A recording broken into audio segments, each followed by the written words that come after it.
Roman, c'est la première défaite de l'Union dans cette deuxième période. Pourtant, on a l'impression qu'il y avait la place pour prendre quelque chose ce soir.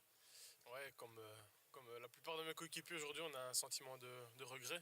Quand on regarde l'entièreté du match, je pense que au moins le nul aurait pu être logique, mais moi le premier, on a raté des occasions pas possibles. En seconde période, on était beaucoup mieux. Où je me permets de dire qu'on n'a pas vu le Berscott et on n'a pas réussi à inverser la tendance. C'est vrai qu'il y avait deux mi-temps très différentes. En première période, il y a un tir cadré pour l'Union. À la fin du match, il y en a six. On a vraiment vu un visage différent. Qu'est-ce qui a changé à la mi-temps? En première période, on est passé dans un système où on jouait à 3 derrière avec deux excentrés qui jouaient le rôle d'ailier.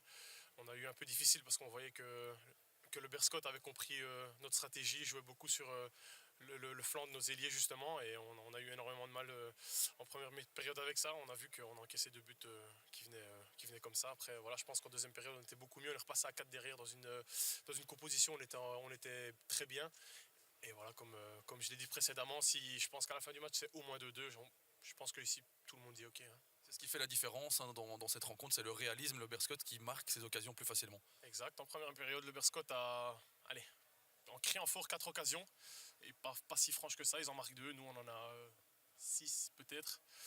Et on repart avec un but et en cours c'est un but avec pas mal de flippers comme une 2 une 2 une 2 et après ben voilà, il y a un moment où on doit rentrer et malheureusement après par la suite on n'arrive pas à mettre le second.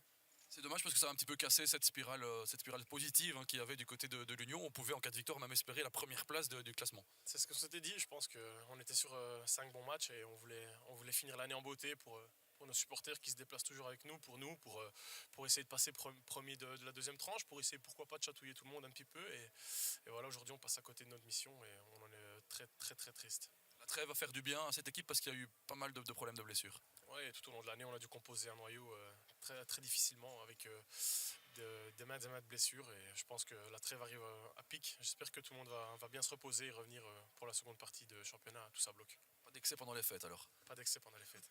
Marc Grosjean, défaite de l'Union Saint-Gilloise, c'est la première défaite dans cette deuxième tranche. Il y a de quoi avoir des regrets ce soir quand on voit surtout la deuxième période.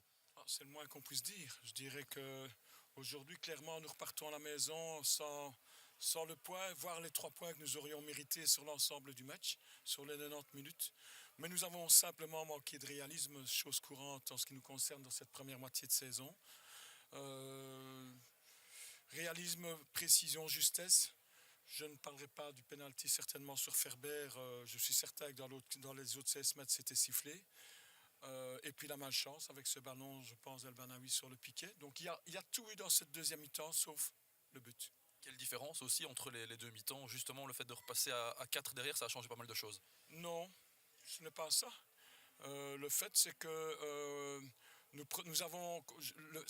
Prendre les 2 buts que nous avons pris ne sont pas la résultante d'une mise en place. Les 2 buts que nous avons pris sont le résultat d'une, je dirais, une mauvaise défense, attitude défensive. Le deuxième but, par exemple, c'est un ballon anodin que nous loupons dans l'axe central et qui est remarquablement exploité par, je crois que c'est Mas qui met le deuxième but. Donc ce sont deux buts que je ne vais pas dire qu'on a offerts parce qu'ils sont bien finalisés par l'adversaire, mais nous avons permis en tous les cas que l'adversaire se trouve dans cette situation-là, donc on a mal défendu. Donc évidemment 2-0, mais quand vous voyez cette première mi-temps à 1-0, le 1-1, ne pas le mettre, il fallait essayer, on l'a réussi. Le 2-0 et puis une occasion en or avec Ferber dans l'axe qui ne frappe pas au but. Donc on avait déjà l'occasion en première mi-temps de moins marquer un but, nous ne l'avons pas fait. Le réalisme nous a fait totalement défaut aujourd'hui. Ça casse un petit peu cette spirale positive qui s'était installée. Heureusement, la trêve va faire du bien, peut-être pour récupérer les blessés. Ça ne casse pas du tout la spirale. Quand vous avez une équipe qui monte ça, il n'y a vraiment pas de quoi s'inquiéter. La seule chose qui m'embête, c'est que nous perdons des points aujourd'hui. Nous aurions pu prendre minimum un point. Et j'espère et j'attends avec impatience le retour de joueurs. Et je ne vous cache pas qu'aujourd'hui, j'espère que nous allons au moins transférer un attaquant parce que comme ça, ça nous empêche d'avancer. Quand vous voyez cette équipe de l'Union aujourd'hui au Berscott, franchement, qu'est-ce que l'Union a de moins que le Berscott?